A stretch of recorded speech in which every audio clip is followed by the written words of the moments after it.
Welcome back to channel. तो last class में मैंने आपको बताया था that what are the difference between centralization and decentralization. Last to last class में हमने सेंट्रलाइजेशन एंड डिसेंट्रलाइजेशन स्टार्ट किया था एंड उसके पहले मैंने डेलीगेशन भी आपको पढ़ाया था। तो ये सारे हमारे वीडियोस थे जो रिलेटेड है सेंट्रलाइजेशन, डिसेंट्रलाइजेशन, डेलीगेशन से रिलेटेड। आज की क्लास में मैं आपको ये बताऊंगी that what are the difference between delegation and decentralization. Delegation and decentralization के बीच में बेसिकली क्या डिफरेंस होता है। तो डेलीगेशन की क्लास में मैंने आपको बताया था, क्या बताया था कि यहाँ पे जो हमारी अथॉरिटीज़ होती हैं, जो हमारे ऊपर के लोगों के पास जो अथॉरिटी होती है, वो क्या करते हैं, अपनी अथॉरिटी को हमसे शेयर करते हैं, मतलब अपने सबऑर्डिनेट से शेयर करते हैं। ठीक है। तो यहाँ पे वो क्या करते हैं, अपनी अथॉरिटी को शेयर करते हैं। पर अगर हम लोग डिसेंट्रलाइजेशन की बात करें, यहाँ पे भी हमारी authority top, middle and lower level के पास होती है। डिसेंट्रलाइजेशन में भी जो अथॉरिटी होती है वो तीनों के पास होती है, बट यहाँ पे जो अथॉरिटी इनकी होती है वो मिडिल लेवल की खुद की अथॉरिटी होती है, लोअर लेवल की खुद की अथॉरिटी होती है। टॉप लेवल मैनेजमेंट या फिर कोई दूसरा सुपीरियर अपनी अथॉरिटी अपने सबऑर्डिनेट से शेयर नहीं करता है डिसेंट्रलाइजेशन के केस में। बट डेलीगेशन के केस में क्या होता है कि यहाँ पे जो हमारे सुपीरियर्स होते हैं वो अपनी अथॉरिटी को शेयर करते हैं अपने सबऑर्डिनेट के साथ। इसी वजह से जो भी टास्क डेलीगेट किया जाता है, डेलीगेशन की बात मैं अभी कर रही हूँ, कि जो भी टास्क डेलीगेट किया जाता है किसी भी सबऑर्डिनेट को, उस टास्क को परफॉर्म करने के लिए कुछ अथॉरिटी भी दी जाती है उस सबऑर्डिनेट को। ठीक है। वो टास्क पूरा हो जाने के बाद जो हमारा सबऑर्डिनेट होता है वो उस सुपीरियर के लिए अकाउंटेबल होता है, मतलब कि उसको बताना पड़ेगा कि उसने काम कितना पूरा किया है, काम कितने टाइम में पूरा हो जाएगा। जो भी उसका रिजल्ट होगा वो सुपीरियर को बताना पड़ेगा। एंड सुपीरियर की भी यहाँ पे ड्यूटी ये होती है कि वो सबऑर्डिनेट के हर एक टास्क पे नज़र रखे। बट अगर हम लोग डिसेंट्रलाइजेशन की अगर हम लोग बात करें तो डिसेंट्रलाइजेशन में ऐसा कुछ नहीं होता है। डिसेंट्रलाइजेशन में सबके पास हर लेवल पे खुद की अथॉरिटी होती है, इसीलिए कोई भी किसी के लिए अकाउंटेबल नहीं होता है। तो आइए हम लोग देखते हैं कि स्टार्टिंग से कि यहाँ पे डिफरेंसेस में क्या दिया है। तो जैसा कि मैंने आपको लास्ट क्लास में भी बताया था कि सबसे पहले स्टार्टिंग हम लोग मीनिंग से ही हमेशा करते हैं। जब भी आप डिफरेंसेस लिख रहे हो तो प्लीज़ ट्राई कि आप डिफरेंसेस को टैबुलर फॉर्म में दिखाएं एंड उसका बेसिस और पॉइंट ऑफ डिफरेंसेस ज़रूर लिखें। तो मीनिंग क्या है हमारा डेलीगेशन का? Delegation of authority means assigning work to subordinate and giving them authority to do. यहाँ पे क्या गया, असाइन किया गया सबऑर्डिनेट को कुछ काम, और उस काम को पूरा करने के लिए कुछ अथॉरिटी भी क्या की जाती है, दी जाती है सबऑर्डिनेट को। ठीक है। डिसेंट्रलाइजेशन में बेसिकली क्या होता है कि decentralization refer to systematic effort to delegate to all the lowest level और all authority except which can be exercise at central point.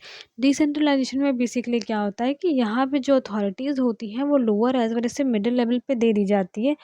जो भी ऐसी डिसीजंस हैं जो हमारे मिडिल वाले, लोअर वाले ले सकते हैं, उन सारे डिसीजन लेने की जो अथॉरिटी होती है वो इस लेवल पे, मतलब लोअर मिडिल लेवल पे दे दी जाती है।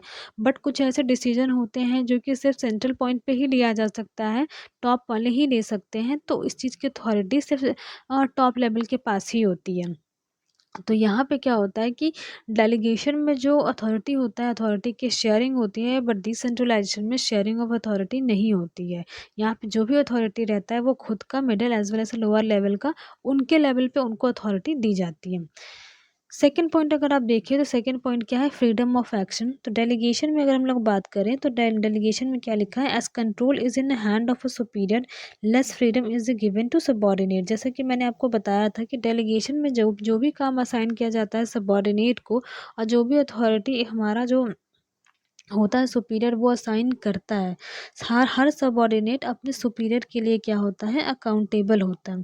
इसी वजह से यहाँ पे क्या होता है, डेलीगेशन के केस में फ्रीडम ऑफ एक्शन क्या होता है, बहुत कम होता है।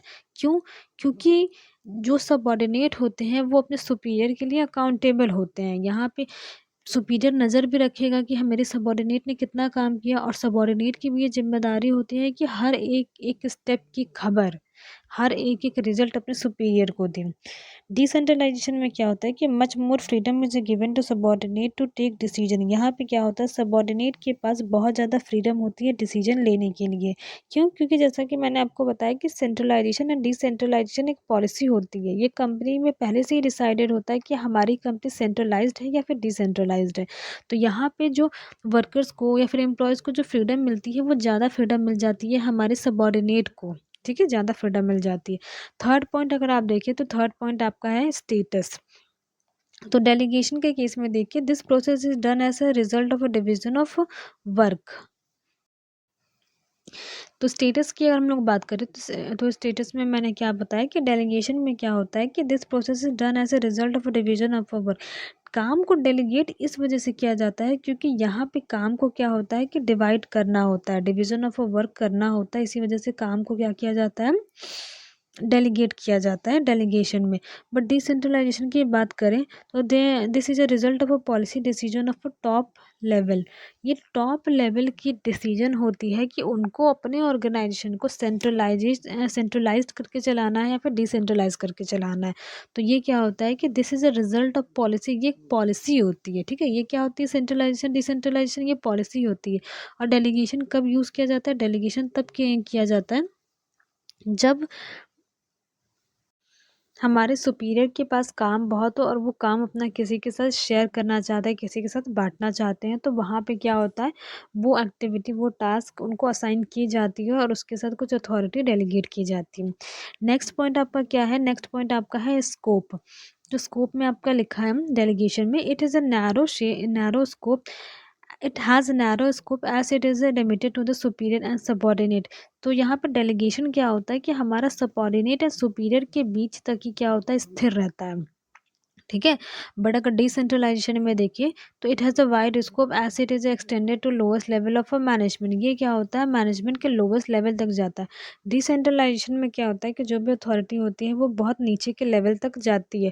बट अगर हम लोग सेंट्रलाइजेशन में अगर हम लोग बात करें तो यहाँ पे स्कोप बहुत कम होता है, बहुत छोटा होता है। क्यों होता है, क्योंकि यहाँ पे बस सब सुपीरियर एंड सुपीरियर के जो भी सबॉर्डिनेट है, मतलब कि एक सुपीरियर के अंडर में जितने भी लोग काम करते हैं वो उनके सबॉर्डिनेट हुए।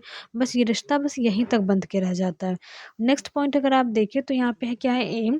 एम की अगर हम लोग बात करें तो डेलीगेशन में क्या होता है कि it aim to reduce workload of superior. काम को डेलीगेट क्यों किया जाता है, ताकि सुपीरियर अपने का वर्कलोड को कम कर सके, रिड्यूस कर सके। बट डिसेंट्रलाइजेशन के केस में देखिए तो डिसेंट्रलाइजेशन में क्या होता है कि it aim to enhance the role of subordinate. Subordinate की रोल क्या होती है, इन्हांस होती है इन द ऑर्गेनाइजेशन। मतलब कि डिसेंट्रलाइजेशन में क्या होता है कि जो सबॉर्डिनेट होता है उनका काम और क्या होता है, इन्हांस होता है और अच्छा होता है। क्यों? इस वजह से क्योंकि अथॉरिटी सबके पास थोड़ी-थोड़ी है, तो जो जिस लेवल पे है उसके हिसाब से उनको अथॉरिटी दी जाती है और उन्हीं के हिसाब से वो लोग क्या करते हैं, अपना डिसीजन लेते हैं। तो यहाँ पे काम क्या होता है कि स्टार्टिंग के फेज़ से ही डिवाइड रहता है। तो यहाँ पे क्या होता है कि स्टार्टिंग के फेज़ से ही सबकी जो ज़िम्मेदारियाँ होती हैं, अलग-अलग होती हैं। नेक्स्ट पॉइंट अगर आप देखें तो क्या है, रिस्पॉन्सिबिलिटी। तो डेलीगेशन के केस में क्या होता है कि responsibility, it is a responsibility of every manager. Her manager की क्या होती है, रिस्पॉन्सिबिलिटी होती है।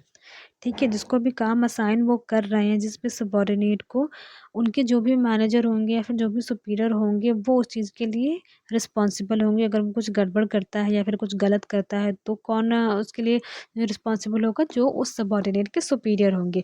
बट यहाँ पे डिसेंट्रलाइजेशन के केस में देखिए तो यहाँ पे रिस्पॉन्सिबिलिटी क्या होती है, टॉप लेवल। डिसेंट्रलाइजेशन के केस में जो रिस्पॉन्सिबिलिटी होती है वो टॉप लेवल मैनेजमेंट की होती है। क्यों? क्योंकि डेलीगेशन में देखिए हर एक सुपीरियर, मतलब एक-एक इंडिविजुअल सुपीरियर अपने-अपने सबॉर्डिनेट के साथ अथॉरिटी को शेयर करते हैं। तो कुछ भी अगर गड़बड़ होगा तो उस सुपीरियर को पकड़ा जाएगा। बट जिस ऑर्गेनाइजेशन में डिसेंट्रलाइजेशन फॉलो ही किया जाता है स्टार्टिंग से, उसमें तो टॉप लेवल को ही पकड़ा जाएगा ना। क्यों? क्योंकि वही सबसे ऊपर के स्थान पे बैठे हैं उस कंपनी में, तो कोई भी बात होगा, कोई भी पिन पॉइंट होगा तो सबसे पहले उठाया जाएगा टॉप को ही। ठीक? तो यहाँ पे रिस्पॉन्सिबिलिटी का बाइफरकेशन इस तरीके से होता है। अथॉरिटी की अगर हम लोग बात करें तो डेलीगेशन में क्या होता है, the maximum authority is retained and eight top level. Delegation में क्या होता है कि जो मैक्सिमम अथॉरिटी होती है वो टॉप लेवल के पास होती है। क्योंकि जैसा कि आप जानते हैं कि यहाँ पे अथॉरिटी क्या होती है कि शेयर की जाती है। यहाँ पे अथॉरिटी शेयर की जाती है, ना ही कि सबऑर्डिनेट की खुद की अथॉरिटी होती है। यहाँ पे अथॉरिटी शेयर की जाती है, ठीक है। अगर आप डिसेंट्रलाइजेशन की बात करें तो authority is systematically distributed at every level. Authority क्या होती है, सिस्टमेटिकली डिस्ट्रीब्यूट किया जाता है हर लेवल पे। यहाँ पे क्या होता है, अथॉरिटी को डिस्ट्रीब्यूट किया जाता है। डिसेंट्रलाइजेशन के केस में हर सबके पास अथॉरिटी होती है, हर लेवल पे अथॉरिटी होती है कुछ ना कुछ। तो ये हमारा क्या था, ये हमारा बेसिकली डिफरेंस था डेलीगेशन एंड डिसेंट्रलाइजेशन के बीच का। आई आई होप मैंने बहुत क्लियर इसको समझाया है आपको, बट स्टिल अगर आपको कोई प्रॉब्लम है या फिर कोई क्वेरी है, कोई क्वेश्चन है, तो प्लीज़ आप अपने क्वेरी को कमेंट बॉक्स में डाल सकते हैं, मैं उसका रिप्लाई ज़रूर करूँगी, ठीक है। And thank you for your precious time. Please like share and subscribe, please support me.